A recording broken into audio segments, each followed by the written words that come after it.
बिस्मिल्लाहिर्रहमानिर्रहीम। अस्सलाम वालेकुम बहनों, भाइयों, दोस्तों और बुजुर्गों। आज की हम इस इस्लामी मालूमाती और तालीमी वीडियो में हम एक मखसूस किस्म के मुनाफे को बयान कर रहे हैं जो आज के मुआशरे में अक्सर लोगों का ध्यान नहीं जाता।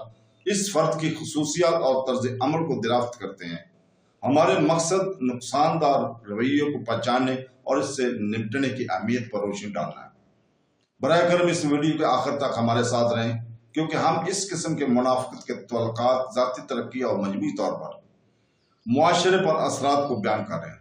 तो दोस्तों, इसको समझने के लिए हमें सूरह बकरा की आयत नंबर 204 और इसकी तफसीर पढ़नी होगी, जिसमें अल्लाह ताला ने फरमाया, तर्जुमा है, और लोगों में से कोई वो है कि दुनिया की जिंदगी में इसकी बात तुम्हें बहुत अच्छी लगती है और वो अपने दिल की बात पर अल्लाह को गवाह बनाता है, हालांकि वो सबसे ज्यादा झगड़ा करने वाला है। और जब पीठ फेर कर जाता है तो कोशिश करता है कि जमीन में फसाद फैलाए और खेत और मवेशी हलाक करे, और अल्लाह फसाद को पसंद नहीं करता।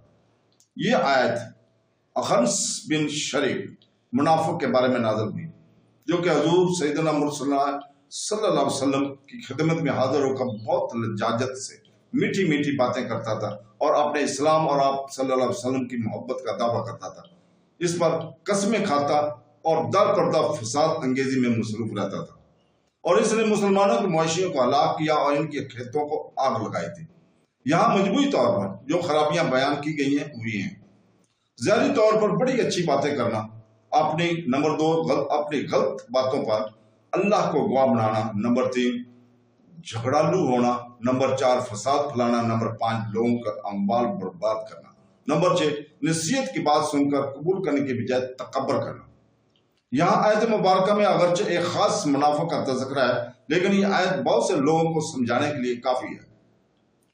तो दोस्तों, हमारे मुआशरे में इस वक्त बहुत से लोग ऐसे हैं जिनकी जुबान बहुत मीठी है, गुफ्तगू बहुत नरमी से करते हैं और पीठ पीछे वही करते हैं जो इस आयत में फरमाया गया।